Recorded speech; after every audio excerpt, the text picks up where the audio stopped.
very much. Chuck Morse Speaks, and Ilya Feokitsov is here from the Americans for Peace and Tolerance. Ilya, thanks for joining me this afternoon.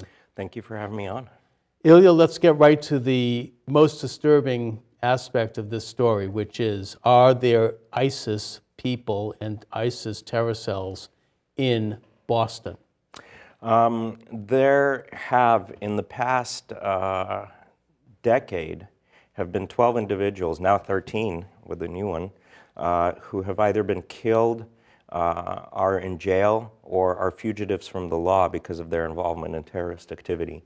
This has included Al-Qaeda groupings, lone wolf attacks, and also ISIS-affiliated individuals. We don't know of any particular ISIS cells because these things are so decentralized. Really, ISIS does not have a control room from which it operates cells. It puts out its ideology, and people are affected by it online. Right.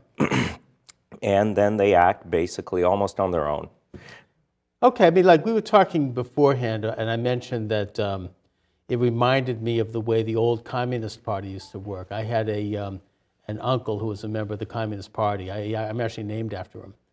And he said that when asked by my father, you know, do you guys like look to the Kremlin? I mean, do they send you marching orders? And his answer was, no, we don't have to. We all think alike. That's right. And I think that that's sort of what we're talking about now with regard to the Islamic extremists. They don't necessarily have a Kremlin. They don't have a central authority that sends them out, although there probably is something like that. But the main aspect of this that we need to understand is that because they're all basically on the same page, which is that jihad is good and that slaughtering the infidel is good and that there's a world war against the non-believer and that's real, that they're able to essentially function on their own. That was the case with the two terrorists who set bombs off at the Boston Marathon. Now, we're looking here at our own home city of Boston, and there does seem to be a fairly significant problem here in terms not only of the terrorists operating here, but infiltrating and influencing the otherwise vast majority of Muslims who are moderates and who are not part of this. How many inroads have they made in Boston? So, you know, when a terrorist goes off to commit an act of terrorism, what doesn't happen is that he suddenly wakes up one morning and decides to go and set off a bomb. It's a long process of radicalization. It can last years, and you don't go from just being a regular believing Muslim, believing individual who worships, who gives charity, who does the 5 pillars of Islam, like the vast majority of our moderate Muslim population in Boston does. There's a long process of radicalization, and we believe that this process is happening here in Boston under the aegis of a set of radical institutions, the primary one being the Islamic Society of Boston. And we know that they're teaching a radicalizing curriculum to a variety of Muslim youths, and that curriculum includes calls for jihad, includes calls for the need for all Muslims to try to establish a global Islamic state ruled by Islamic Sharia law, a theocracy, and at the same time, they're not told to go out and kill their neighbors. They're told that jihad needs to come later, for now we build. Now we create the infrastructure, build our strength, and then go on.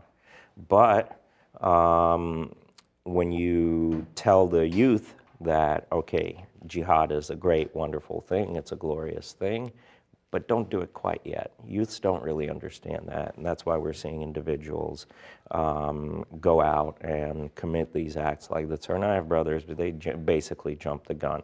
But yeah, I believe there is a wide program of radicalization in these mosques around Boston. Now, when you say these mosques around Boston, we're talking about the Mosque of Boston, which is actually located right near our studio, and the one in Cambridge, which was where the Tsarnaev brothers went. Now, are you saying here that these mosques are run by an organization that is literally advocating the really, the more bloody version of what jihad means? I mean, because there's a more moderate version of jihad. Actually, quite frankly, it's a Christianized version, which is that it's an internal spiritual process where you become a better person. We're not talking about that kind of jihad. We're talking about bin Laden's jihad. We're talking about Boko Haram's jihad, ISIS's jihad, which is bloody. That's right. Which is physical conquest of the entire planet until it submits. Now, what you're suggesting here is really a sensational charge, which is that the Islamic Society of Boston, which runs the two major mosques in our area, is advocating the violent form of jihad. Is that right? That's right. We know, and we've done extensive research on the Islamic Society of Boston, we know that the Islamic Society of Boston, which is run by the Muslim American Society, federal prosecutors have identified the Muslim American Society as the American front of the Muslim Brotherhood. The Muslim Brotherhood is the fount from which all jihadists, Sunni jihadist groups have grown. Al-Qaeda, okay. ISIS, Hamas. Well, it's the oldest of all the groups. It goes back to the 1920s. That's right. Now, so what you're saying here then, and you have the documented evidence, I know this, your group, is that that these two mosques are connected to the Muslim Brotherhood. And you also indicate that the authorities know this. The FBI knows it. Does Governor Baker know it? Does the state of Massachusetts know this? And if so, what are they doing about it? Governor Baker, I'm not sure if he knows. Mm-hmm. We haven't spoken with him yet. We know the FBI knows because we told them. Mm-hmm. And of course, federal prosecutors themselves have identified this. Unfortunately, since 2009, since the Barack Obama administration, a lot of this information has been cleansed from the sort of training manuals of the federal authorities. They're no longer allowed to make any connection with any sort of Islamic ideology and the act of terrorism. They're no longer allowed to consider the motivation. Now, let's go back to communism. When we were fighting communism, or when you guys were fighting communism, I was on the other side as a young guy.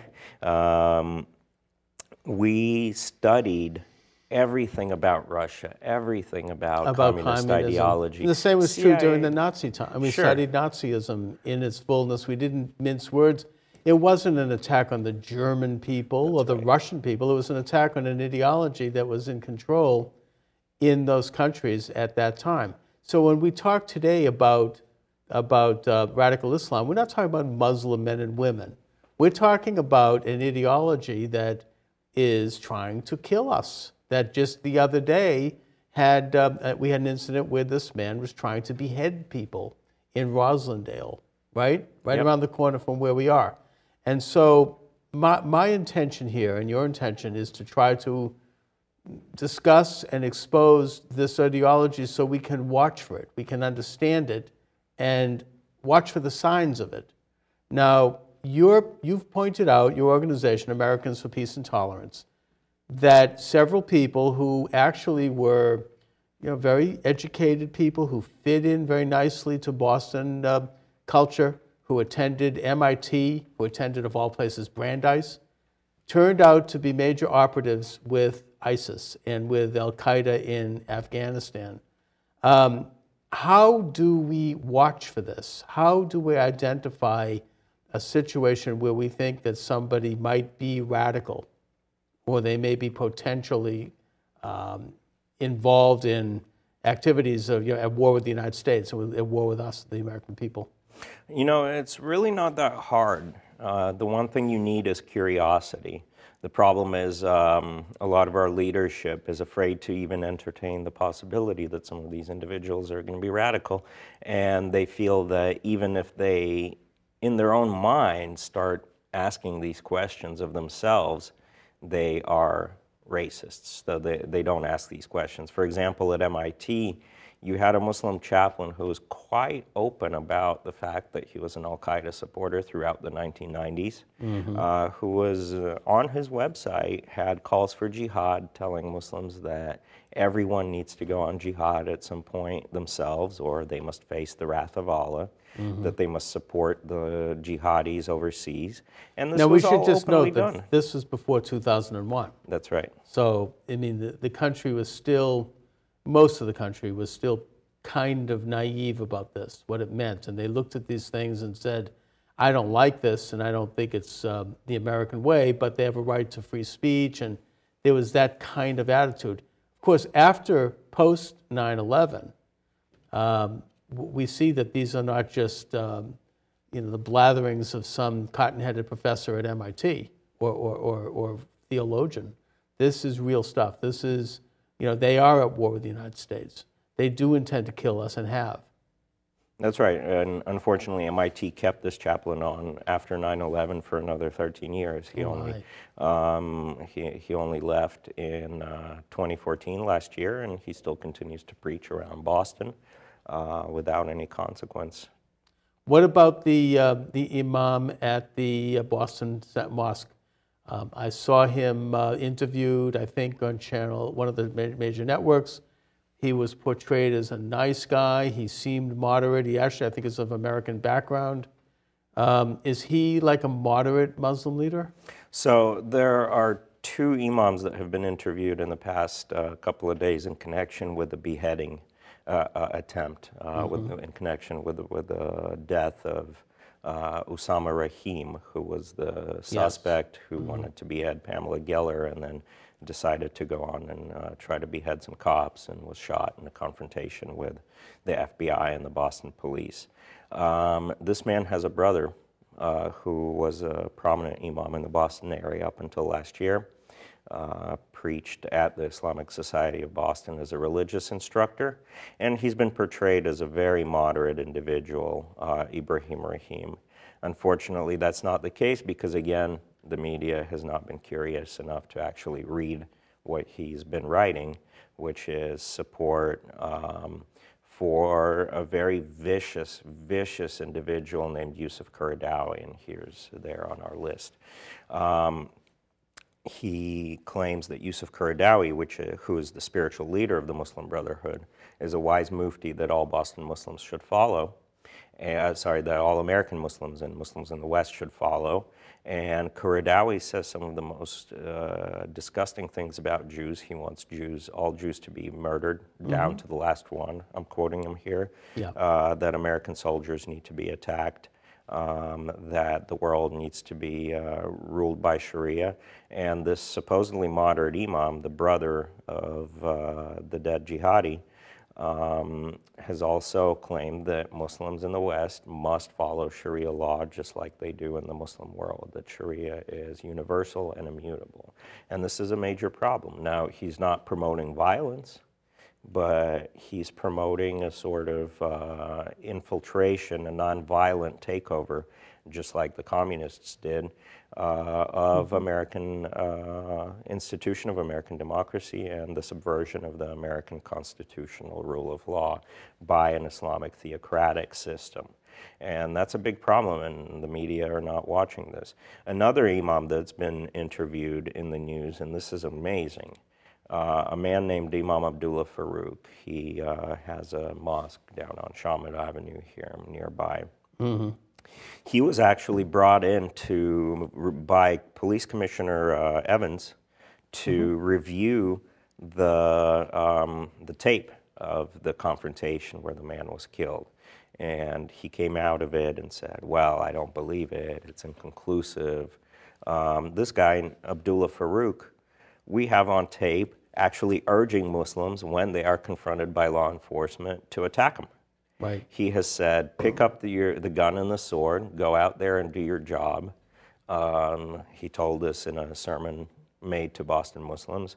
He has said that Afia Siddiqui, the MIT graduate who is in jail now, for attacking the FBI agents with a machine gun who were attempting to question her. He has said that she's a brave woman for doing this. brave woman, a great woman for attacking her captors, and that his own mother, if she had the chance, faced with a similar situation, would have taken a machete and cut through these infidels. The same exact thing that this Usama Rahim has done. And this man has incited Boston Muslims into violent attacks on law enforcement officers. And he's being held up as some sort of religious leader that should be legitimized by none other than the police commissioner of Boston cops. I think this is absolutely an absurd situation. You know, we've seen this happening in other parts of the world. It's certainly something that the Israelis have to deal with all the time. It's something that that Nigeria has to deal with Boko Haram, and it's something that other parts of the world who are existing on the what Professor Samuel Huntington called the bloody borders of Islam have to deal with, which is an aggressive war, an attempt to subjugate regions of the world under Sharia law. We don't think we have to deal with it in this country, but what you're talking about makes sense, because why wouldn't we have to deal with it? It's an international problem. It is an international ideology that is going to infect people all over the world. Why would it not? So what you're showing here is that it has infected some pretty high-level people in Boston in the Muslim community, which is overwhelmingly not interested in it, but yet which, I don't know, I mean, in a sense, while they're not interested, I wouldn't mind seeing them come out a little bit more against it and exposing it when they see it. I know that the Sarnoff brothers were making radical statements, or at least one of them was, at his local mosque, and that was not reported, I don't think, to the FBI. I mean, it's one thing if you have like an extremely religious Christian or religious Jew talking about their religion, but the problem with Islam, frankly, is that you know, they're flying airplanes into buildings. I mean, you know, the other religions right now at this particular point in our history are harmless. They're not advocating bloody war. They're not calling for the world under the scimitar. There's no literal attempt to conquer the world, which is what's going on with the radical segment of Islam headed by the Muslim Brotherhood. Now, the Muslim Brotherhood, which again is the oldest of these radical groups, they also have some moderate appearing organizations that operate in very influential positions in this country, like CARE and ISNA, and that these groups have made inroads in both the Democratic and Republican Party. They've made inroads with liberals and conservatives. They're very good at what they do in terms of fitting in. It's like the old communist idea. Again, you know, they know how to work a boardroom. They know how to work a fancy, elegant event. They know how to infiltrate and gain influence. Now, they're not calling for bloody jihad, and they're not calling for the extreme version of Sharia law, but they are advocating Sharia law in this country, aren't they? That's right. And the spiritual leader of the Muslim Brotherhood, Yusuf Qaradawi, who, again, the so-called moderate brother of the dead jihadi from Monday, is urging Muslims in the West to follow. The guy said, look, and I'm quoting him here, "We will conquer Europe, we will conquer America, not by the sword, but through dawah," which means proselytism and infiltration and conversion. Deception. That's right. And that's their plan, is a takeover of Western institution and the slow building of a power base through which to subvert these institutions. And then ultimately, yes, jihad will come, violent jihad will come against those who resist. This is made clear in their books and in their preaching, that violent jihad is a stage. It will come much later, but it will come, and people will, of course... it already has come. That's right. The reason it's come, again, like I said, they keep on saying, not now, later, later, later, but these young hotheads who are doing these acts just cannot wait. They're being told that it's a glorious thing to be a jihadi, to die on the field of battle. You will go to heaven and get your 72 virgins. How can you resist this? How can you wait, wait and wait and wait and wait, God knows for how long? It needs a lot of patience and a lot of intelligence. Now, Sharia law is something that I would think that most of it is probably pretty moderate, and that certainly the individual has a right to live it as long as they're not enforcing it on someone else. In Judaism, they have halakha. In Catholicism, they have canon law. This is nothing new. There is religious law, but it's something that is more to do with the conduct of the individual. However, there is a side of Sharia law, it seems to me, that, like, to use the analogy again, like communism, it wants to enforce itself on others who are unwilling, and that some of the aspects of it are completely contrary to our American Constitution and our way of life. Like, for example, beheading homosexuals, right? Beheading people who are Muslim who leave Islam.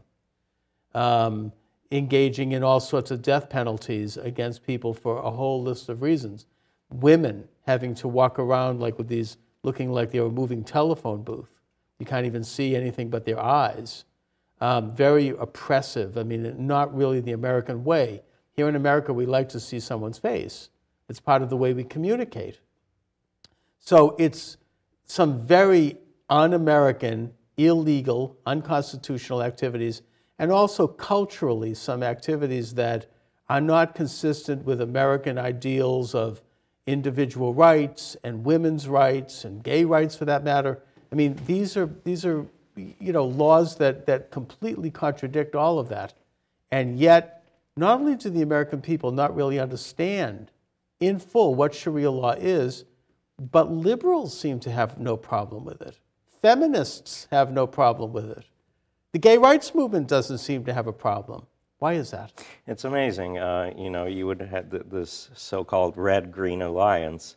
It's amazing because you would think that why would leftists who are all for gay rights, who are all for women's rights and individual freedom to do whatever you want, any kind of drug you want, whatever it is, would ally themselves with an oppressive ideology that beats women, actual punishments, whippings, that believes that homosexuals must be murdered.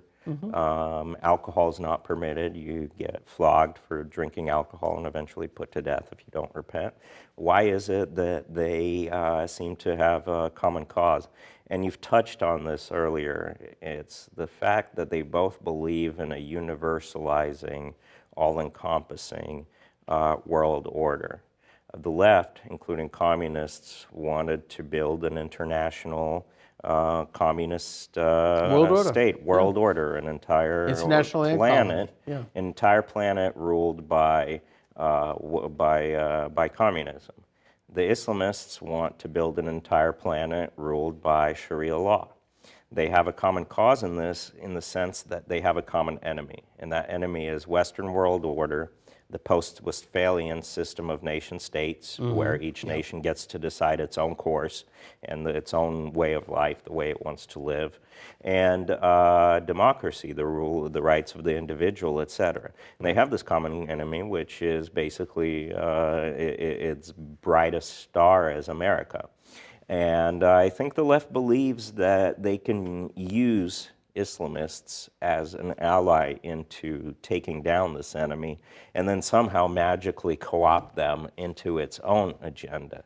Well, I got news for them. It's the Islamists who have the guns and the desire to do violence. Well, I mean, the same thing happened in a sense with people on the left who hoped that when Lenin came to power in Russia, that they would be suddenly empowered, and Lenin turned out to be the most monstrous regime the world had ever seen up until that point. He slaughtered 5 million people before Hitler even joined the Nazi Party. That's right. I mean, the thing is that what we're talking about here is a resonance by people on the far left and unwitting people who will lean left, who are not necessarily conscious of it, of this totalitarian ideal, this utopian ideal of turning the entire planet into an absolute equal entity of an ant colony, basically. And that's why they share common enemies. As you say, the United States, I think that they hate Judaism and Christianity because they foster individual identity. They hate capitalism because they hate, the gathering of wealth, anything that essentially promotes the person's independence and sovereignty is an enemy of this international collective world system that Islam, an aspect of Islam has, and that communism absolutely had. And so there's some almost subconscious or unaware resonance with this idea. Plus, they love revolution, which is the leftist expression for jihad. It's the same thing. The Nazis called it blitzkrieg. I mean, it's all the same thing. It's this idea of force and the use of force and violence for what they think is a great means of purifying the world and of destroying the enemy, whether real or perceived. Yeah, it's amazing. And you've touched on this a little earlier, the utopian nature of it. William F. Buckley called it immanentizing the eschaton. And Boston BU professor Richard Landis calls it active millenarianism. This idea that human beings, through their own actions, can actually bring about this end state of creation, whatever it means. For communists, it's the communist utopia. For jihadists, it's a global theocratic Islamic state that they believe will bring about this wonderful new world order where everybody will live in a utopia equality. that they believe. Yeah. Of course, in order to achieve absolute equality, you have to give up every aspect of who you are, including your own identity, ultimately. But you certainly have to give up faith, and you have to give up family, and you have to give up things like love and property and the right to trade goods and services. Anyway, we're going to take a brief break. We're coming up to that. Ilya Feokitsov is my guest. Americans for Peace and Tolerance is the organization. We'll talk a little bit when we come back about how people can learn more about that organization. I'd like to talk about why it is here in Boston, because we are talking about Boston and this recent attempt at a jihadist attack here, yet another one. Why it is that our mainstream media isn't talking about it. Okay, we'll be back.